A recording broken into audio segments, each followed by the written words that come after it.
All right, we're on. Oh my God. Welcome to the show. What are we calling? Ying Cooks the Internet. I'm the eponymous Ying. My name is Chris Ying, and in this little show, we're gonna be cooking everything that has ever been published online. Google does this thing. Every year, Google releases their Google Trends. So it's basically a study or a report on all the things that you and I have been searching for online, all of the SFW things we've been searching for online. Other than just sort of boobs and peepees, they list things by topic. So last year, the top 5 searches across the United States for recipes, and this is so insane, the number 1 most searched for thing was sugo, which is a Italian meat sauce. Then we can explore that later. You've got Cincinnati chili, Marry Me chicken, which we've also made on Recipe Lab. And at number 4 is quick pancake. The 4th most searched for thing on the internet in terms of recipes is for a quick pancake. Because I get it, I mean, you wake up, maybe you have kids, maybe you don't. You wanna make a pancake from scratch. Honestly, if that's really your whole thing, you should just use Bisquick. But if you want to make a pancake completely from scratch, I understand there's a trillion recipes out there for a quick pancake, and they're all hard to remember because, you know, the proportions are all different. You gotta look up and say, how many teaspoons of this was there? How many tablespoons of that, this, that, or the other thing? I make a lot of pancakes at home. My kids, it's one of the few staples that continues to work feeding my 6-year-old and my 3-year-old.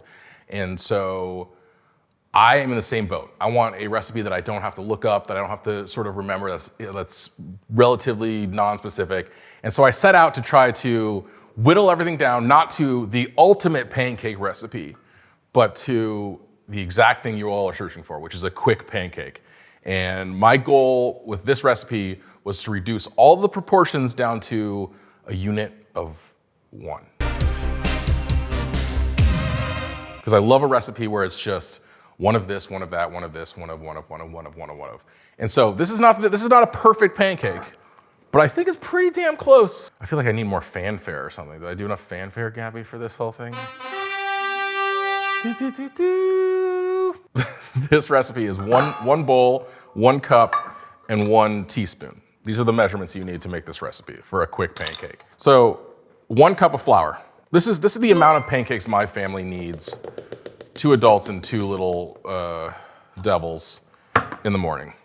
I'm mixing all the dry ingredients so they get distributed first. I think in a lot of instances you probably wouldn't do it this way. You would go wet ingredients, you know, separate and then add to the dry, but you know. You had a few too many margaritas with your neighbors last night. It was Friday night and the kids were hanging out on devices, screen time. You know, things were getting a little wild by the pool. I know you know what I'm talking about, Ira. I know Ira knows what I'm talking about. This is a pool dad if I've ever seen one. And you don't want to mess around too much in the morning. You gotta feed the kids. So 1 teaspoon of baking soda, 1 teaspoon of baking powder. So these have 2 different functions. So baking soda will be activated as soon as it hits something acidic, and it'll start generating carbon dioxide when it interacts with an acid. Baking powder is cut with cornstarch, I think. It's cut, you know, in like drug terminology, and will sort of act as a second leavening process once it gets heated up. 1 teaspoon of sugar, 1 cup of buttermilk. I'm gonna turn the stove on to medium in my nonstick skillet. I always have buttermilk in my fridge, specifically for pancakes. It seems like kind of a weird novelty ingredient, but once you have it in your fridge all the time, you sort of realize that you are going to use it more often than you think. 1 teaspoon of vanilla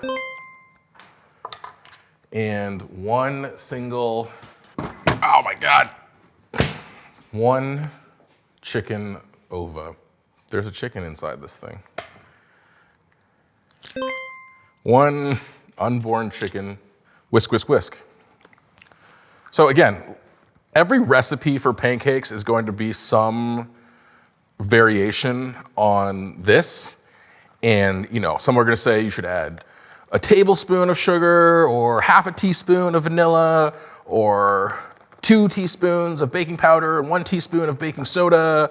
But all of these things, like the truth is, when it comes to just making pancakes, the margin for error is pretty large. So it doesn't really matter that much, which is why I think why this recipe works is you can just basically eliminate all of those little variations and get down to business. So this is the only part of so that was, to review, the ONE Pancake is 1 cup of flour, 1 teaspoon of baking powder, 1 teaspoon of baking soda, 1 teaspoon of sugar, 1 teaspoon of vanilla, 1 egg, and 1 cup of buttermilk. And this is the only slight little cheat to my ONE recipe. This batter, as it looks right here, is a tiny bit thick for a pancake batter. It's a little tiny bit thick, but you can see how the baking soda has already started you can see how it's forming bubbles. You don't wanna make pancake batter way in advance. You wanna make it and then cook it, because you're gonna lose all that leavening. So here's the one little cheat to the whole thing. I like to do 1 big scoop of ricotta cheese. I understand if you don't have this as a standby, this is not, unless you're like an Italian nonna, you might not have butter, or what is this called? Ricotta. You might not have ricotta cheese in your refrigerator, but in that case, just add 1 extra little glug glug of buttermilk. I'll fold it in a little bit, not worrying too much about lumps or bumps or pockets of anything. It's a pancake, man. It's a pancake. So here's an everlasting debate in my house. Everlasting debate. Is that how English works? An ongoing debate is whether you want pancakes that are made with burnt butter,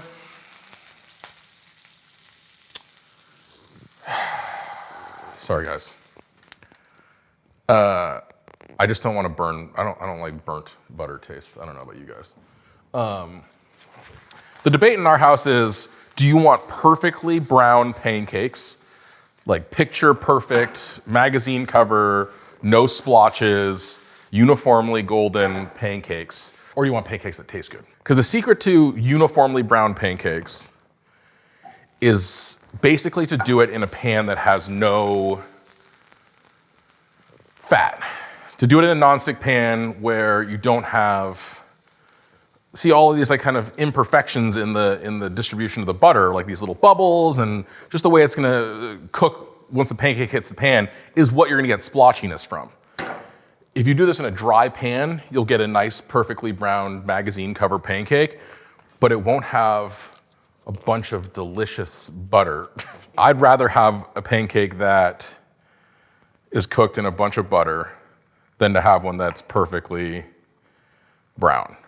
In my house, we actually generally make pancakes smaller because the kids like their little, they're super susceptible to marketing and they want like an ideal short stack with a little pat of butter on top and syrup drizzling down the side. So I'll make smaller pancake. I'll usually do 3 little pancakes in a pan like this. But since I'm not at home and I don't have my kids and daddy's free, daddy's making whatever he wants, I'm just gonna make 1 big fat pancake. Making this single pancake instead of trying to make 3 for my demanding little snots is literally the highlight of my year. Just this freedom, this tiny taste of freedom that I have today to make 1 pancake instead of 3. Where is my maple syrup? Maple syrup is so delicious and sweet that you don't need that much sugar in your pancake. I think that that's one big lesson here is you're gonna house this with maple syrup, so why you don't need to over sweeten it. Which I didn't. I put 1 tiny teaspoon of sugar. You can probably actually leave the sugar out if you want. You have to refrigerate maple syrup because for me, in addition to the sweetness it brings to the pancake, I like a little cold maple syrup on my hot flapjack. There's no science that I know to back me on this, but I feel like you get fluffier pancakes if you can cook them mostly and like set them mostly on one side before flipping them. Again, this is pure conjecture. But you know, most great thoughts start that way. Most laws of science begin as something an idiot thought might be true. So this is almost done. How long have we been doing this now?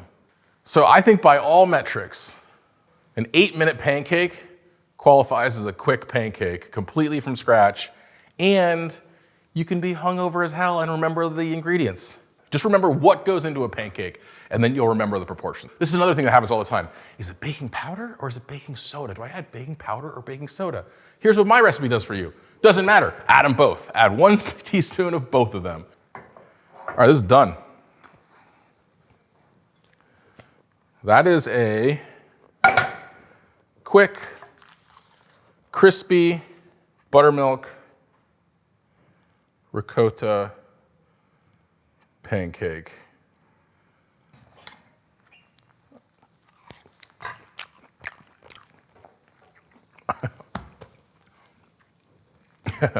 I'm so proud of the ONE Pancake recipe. And it's really, really good. Can you see this fluffy crumb here, Ira? Mm-hmm. Not only is it fluffy, but it's pretty crisp too. This is the raison d'etre. Raison d'etre. This is the reason for being of Ying Cooks the Internet. I want to take things that people are gravitating toward, that people are asking for, hankering for, like a quick pancake recipe, and find some truth. You know, I think there's a lot of quick pancake recipes. Like all pancake recipes are quick, really. They're just hard to remember. And the annoying part about them is trying to recall what goes into the pancake. You hear that? Can my mic pick this up? Oh, what's that? What's that little crispiness? What's that? People outside the window are looking at me like I'm crazy. I'm not gonna stop. One more pancake, and then we can wrap this first ever episode of Ira. I want on-screen titles for this. Ready? Do it. Ying Cooks the Internet. Don't leave me. If I watch this and you just left me hanging with no on-screen titles, is the other way? A little louder. Oh. Ying Cooks the Internet! Don't leave me hanging. Please don't leave me hanging without titles. We're better friends than that. Okay. Here's another pancake. Is the drizzle super cute? Mm-hmm. All right, let's drizzle super cute style then. So much syrup. Way too much syrup. Way too much syrup. Ooh. If there's something that's taking up your feed, your algorithm is pushing you, reach out to us on social media. I'm cooking the whole internet from start to finish. I'll be here for a while. Ying Cooks the Internet! Don't leave me. If I watch this and you just left me hanging with no on-screen titles,